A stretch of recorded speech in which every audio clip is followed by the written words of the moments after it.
جو ولد الحرام ہوتا ہے، جو حیض کے دنوں کی پیداوار ہوتا ہے، وہ حضور کی آل سے کبھی پیار نہیں کر سکتا، کیونکہ 3 ایسے بندے ہیں جن کے حوالے سے حضور نے فرمایا کہ یہ میری اولاد سے کبھی پیار نہیں کر سکتے۔ بسم اللہ الرحمن الرحیم، والصلاۃ والسلام علی رسولہ الکریم وعلی آلہ واصحابہ اجمعین ومن تبعہم بإحسان الی یوم الدین۔ معزز ناظرین، چونکہ یہ جمادی الثانی کا مہینہ ہے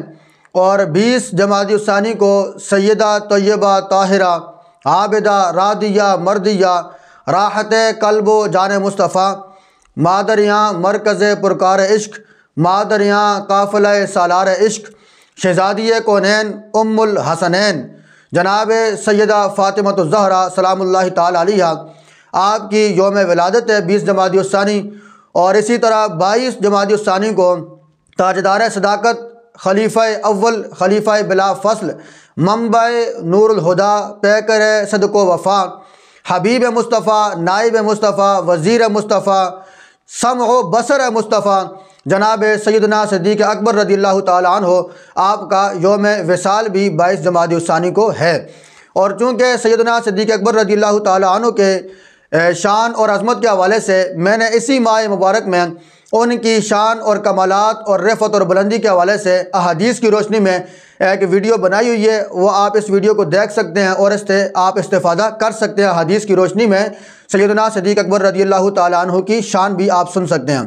اور آج سیدہ کائنات کے حوالے سے ہم بات کرتے ہیں۔ سب سے پہلے یہ بات یاد رکھیں کہ سیدہ کائنات کا نام سیدہ فاطمہ کس لیے رکھا گیا؟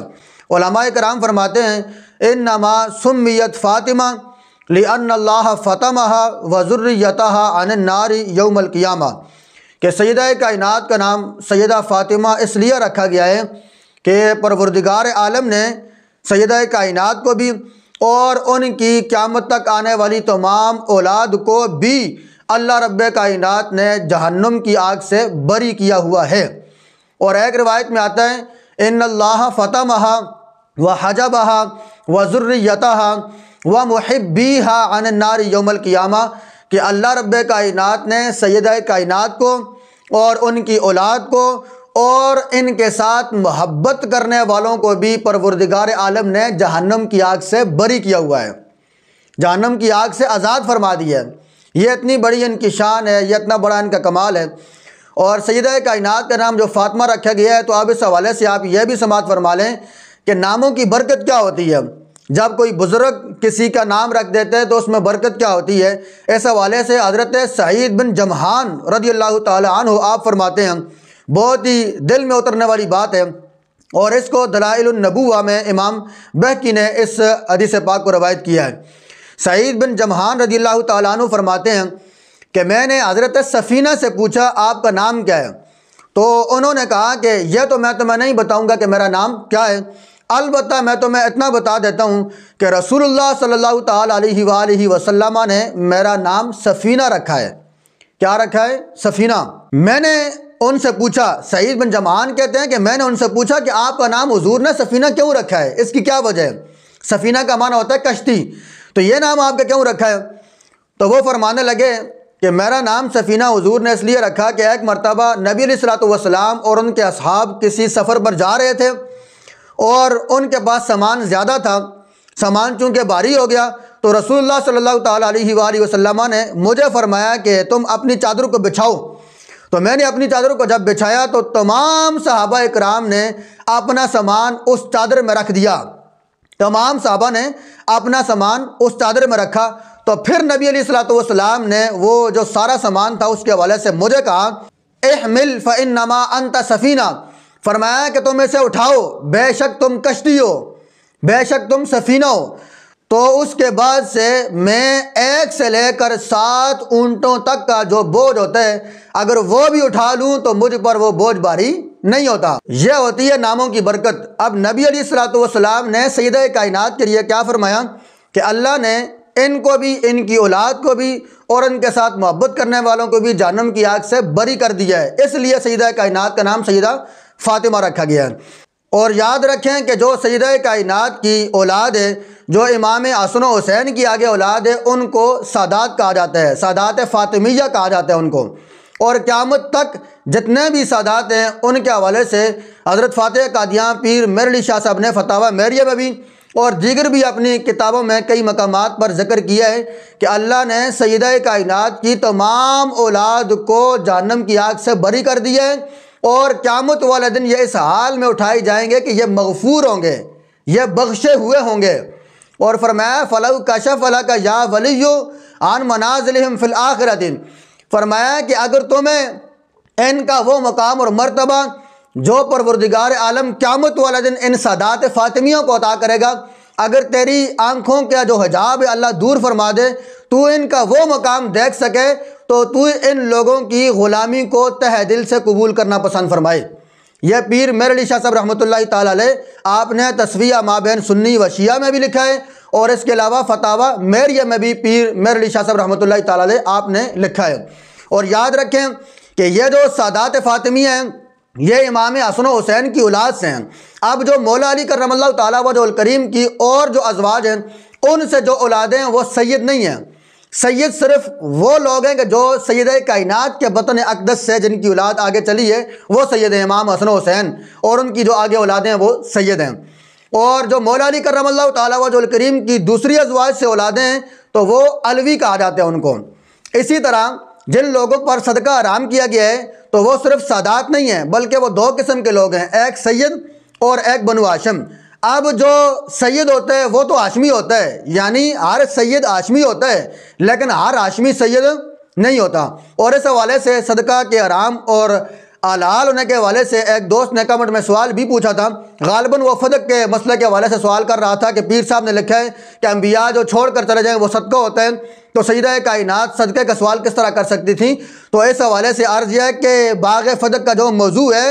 اسی موضوع میں، اسی باب میں جو تصفیہ مابین سنی و شیعہ میں پیر صاحب نے ایک باب باندھا ہے تو اسی میں پیر صاحب نے اس کا جواب دیا ہوا ہے۔ پیر صاحب نے لکھا ہے کہ سادات کے لیے جو اس وقت بھی موجود تھے ان کے لیے صدقات فرضیہ جائز نہیں تھے، صدقات نافلہ تو اس وقت بھی ان کے لیے جائز تھے۔ تو اب یہ اس بندے کو جواب بھی ہو گیا کہ جو کمنٹ میں اپنا سوال پوچھ رہا تھا۔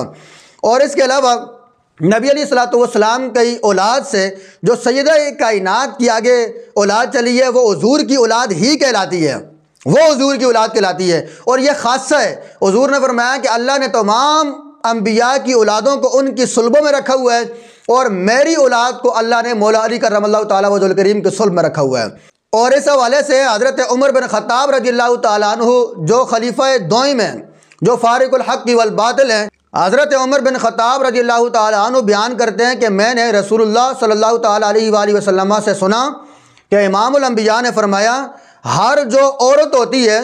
اس کی اولاد کا نسب اپنے باپ کی طرف سے ہوتا ہے، اس کی اولاد کی جو نسل ہوتی ہے وہ اس کے باپ کی طرف سے چلتی ہے، سوائے اولاد فاطمہ کے، ما خلا بنی فاطمہ تھا، سوائے اولاد فاطمہ کے۔ اور یہ جو الفاظ ہیں یہ کتنے ہی زبردست الفاظ ہیں۔ امام الانبیاء نے فرمایا فَإِنِّي أَنَا عُصْبَتُهُمْ وَأَنَا أَبُوهُمْ، میں ہی ان کا نسب ہوں اور میں ہی ان کا باپ ہوں۔ اور امام الانبیاء نے ارشاد فرمایا كُلُّ نَسَبٍ وَحَسَبٍ يَنْقَطِعُ يَوْمَ الْقِيَامَةِ، کہ ہر جو نسب ہے یہ قیامت والا دن منقطع ہو جائے گا، الا سببی و نسبی او کما قال علیہ الصلوۃ والسلام، فرمایا سوائے میرے نسب کے،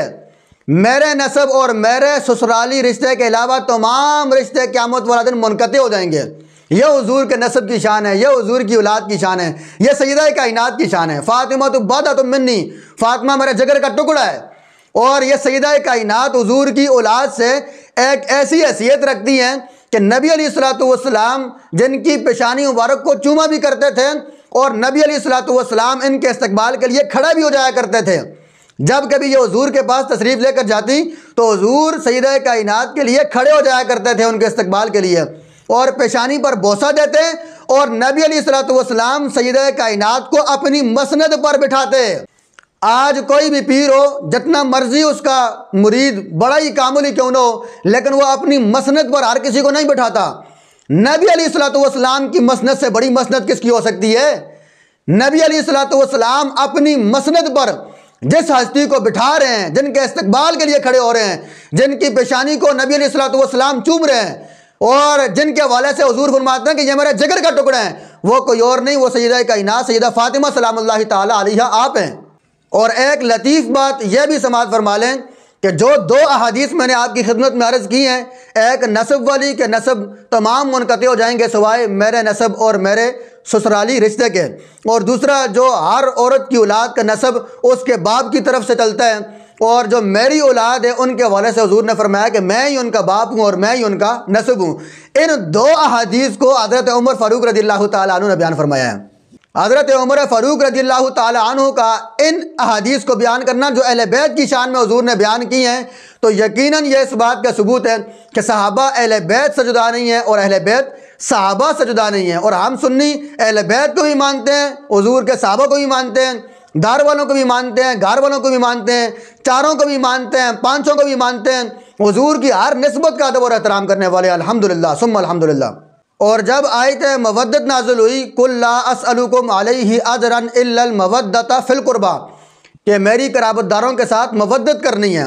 جب یہ آیت کریمہ نازل ہوئی تو صحابہ کرام نے حضور سے پوچھا من هؤلاء وجبت علینا مودتہم، یا رسول اللہ وہ کون لوگ ہیں، ان کی نشاندہی فرما دیں، تخصیص فرما دیں، ہمیں پتہ چل جائے کہ وہ کون لوگ ہیں جن کی محبت کو ہم پر واجب قرار دیا گیا ہے، وہ کون لوگ ہیں؟ تو حضور نے فرمایا کہ ان میں سے ایک علی ہے، ایک حسن ہے، ایک حسین ہے، اور ایک میری بیٹی سیدہ فاطمہ سلام اللہ تعالیٰ علیہا ہیں۔ اور اسی طرح جب آیہ تطہیر نازل ہوئی، انما یرید اللہ لیذھب عنکم الرجس اہل البیت ویطہرکم تطہیرا، تو اس وقت نبی علیہ الصلوۃ والسلام نے امام حسن و حسین اور مولا علی اور سیدہ کائنات کو ایک چادر کے نیچے رکھا اور دعا فرمائی اللہم ہؤلاء اہل بیتی، یا اللہ یہ میرے اہل بیت ہیں، اور ایک حدیث کے الفاظ یہ ہیں کہ یا اللہ یہ میرے خاص اہل بیت ہیں، خاصتی، یہ میرے خاص اہل بیت ہیں، فاذھب عنہم الرجس وطہرہم تطہیرا، فرمایا کہ یا اللہ ان سے ہر قسم کی ناپاکی کو دور کر دے اور انہیں خوب پاک و صاف کر دے۔ اب ناپاکی اہل بیت کے نزدیک کبھی بھی نہیں آ سکتی۔ جو بھی ناپاک ہوتا ہے، جو ولد الحرام ہوتا ہے، جو حیض کے دنوں کی پیداوار ہوتا ہے، وہ حضور کی آل سے کبھی پیار نہیں کر سکتا، کیونکہ 3 ایسے بندے ہیں جن کے حوالے سے حضور نے فرمایا کہ یہ میری اولاد سے کبھی پیار نہیں کر سکتے، جس میں 3 نشانیاں ہوں گی وہ میری اولاد سے پیار نہیں کر سکتا۔ سب سے پہلے وہ بندہ ہے کہ جو ولد الحرام ہے، جو حرام کی پیداوار ہے، وہ میری اولاد سے پیار نہیں کر سکتا، اور اس کو اعلیٰ حضرت نے لکھا ہے، قبلہ فتاوی رضویہ میں اعلیٰ حضرت نے لکھا ہے اس کو۔ 3 بندے ہیں، پہلا حرامی بندہ اہل بیت سے پیار نہیں کر سکتا، اور دوسرا وہ بندہ کہ جو حیض کے دنوں کی پیداوار ہوتا ہے، وہ بندہ حضور کی آل سے پیار نہیں کر سکتا، اور تیسرا وہ بندہ ہے کہ جو پکا منافق ہوتا ہے، وہ حضور کی اولاد سے پیار نہیں کر سکتا۔ اسی طرح جو امام جعفر صادق کا قول ہے، اس کو تو خیر میں بیان نہیں کر سکتا ترجمہ، جس میں امام جعفر صادق نے فرمایا لا يحبنا رجل معکوس قیل هو المأبون لانقلاب شہوته من دبرہ او کما قال، فرمایا کہ وہ بندہ جو اوندا پڑا کرتا ہے تو وہ اہل بیت سے پیار نہیں کر سکتا۔ اب 4 بندے ہو گئے۔ اسی طرح ایک حضور نے خود فرمایا حدیث پاک میں کہ جو میری اولاد سے پیار نہیں کرتا ان اصلہ یہودی، کہ اس کی اصل یہودی ہوگی، اور قیامت والے دن اللہ اس کو یہودیوں کے زمرے میں اٹھائے گا۔ صحابہ نے عرض کیا یا رسول اللہ اگر کوئی بندہ نمازیں پڑھتا ہو، روزے رکھتا ہو، زکوٰۃ دیتا ہو، حج کرتا ہو، تو اس کے بعد فرمایا کہ جو میری اولاد سے پیار نہیں کرتا، اگرچہ وہ نمازیں پڑھے، روزے رکھے، حج کرے، زکوٰۃ دے، لیکن اس کے باوجود بھی قیامت والے دن اللہ اس کا حشر یہودیوں کے ساتھ فرمائے گا۔ اور ایک طویل حدیث پاک آپ نے سنی ہوئی ہے حضرت حذیفہ والی، جس میں وہ اپنی والدہ کی بخشش کی دعا کروانے کے لیے حضور کے پاس گئے، مغرب کی نماز کے وقت وہاں پر بیٹھے، پھر عشاء کی نماز کے وقت، پھر بعد میں وہ سارا واقعہ آپ کو یقیناً پتہ ہوگا۔ لیکن جو اس وقت ان سے حضور نے فرمایا تھا کہ اے حذیفہ ابھی آسمان سے ایک فرشتہ میرے پاس آیا ہے، اللہ سے اس نے اجازت طلب کی ہے کہ وہ مجھ محمد پر سلام بھیجے، پہلی بار وہ میرے پاس آیا ہے، اور اس نے مجھے یہ خوشخبری دی ہے کہ ان الحسن والحسین سیدہ شباب اہل الجنہ، کہ حسن و حسین جنتی نوجوانوں کے سردار ہیں، وَأَنَّ فَاطِمَةَ سَيِّدَةُ نِسَاءِ الْجَنَّةِ، اور سیدہ کائنات جنتی عورتوں کی سردارہ ہیں۔ یہ سیدہ کائنات کی شان ہے، جس کا آنچل نہ دیکھا ماہ و مہر نے، اس ردائے نزاہت پہ لاکھوں سلام۔ اعلیٰ حضرت فرماتے ہیں سیدہ طیبہ طاہرہ عابدہ جان احمد کی راحت پہ لاکھوں سلام۔ اور آگے فرماتے ہیں سرتاب قدم ہے تن سلطان زمن پھول، لب پھول، دہن پھول، زکن پھول، بدن پھول، کیا بات رضا است بنستان کرم کی، زہرا ہے کلی جس میں حسین و حسن پھول۔